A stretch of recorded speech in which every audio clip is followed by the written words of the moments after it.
Hi, welcome again to the Money Minute. I'm Devin Shute. So there's a saying that goes, investing is simple but not easy. Now to my mind, this is an incredibly true statement.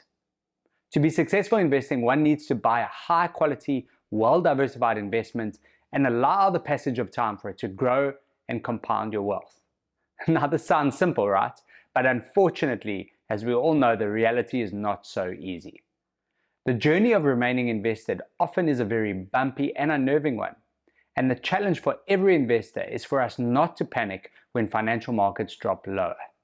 Now, there are many reasons why markets can suddenly sell off, and during these times, investors need to remind themselves that often the biggest rallies in markets come straight after the biggest drops. So remaining invested through this volatility, whilst difficult, I know, is necessary to achieve those long-term returns.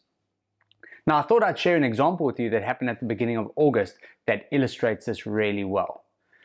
End of July, the JSE had been enjoying a really good run for the year and was up over 10% in the first 7 months of 2024.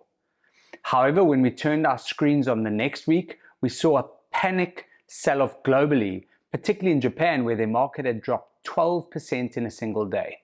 Now, this was caused by a number of factors. People were worried about US recession, lower jobs numbers, Middle East wars, and the unwind of the Japanese carry trade.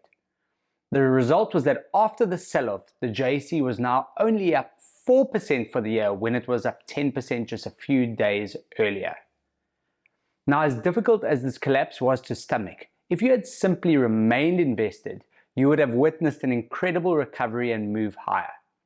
Fast forward 2 weeks from the sell-off, and the JSE was up well over 14% for the year. A wonderful recovery for investors who were able to endure the volatility.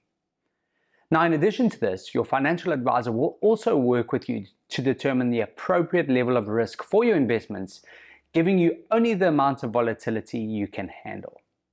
So stay invested, and we'll chat next week.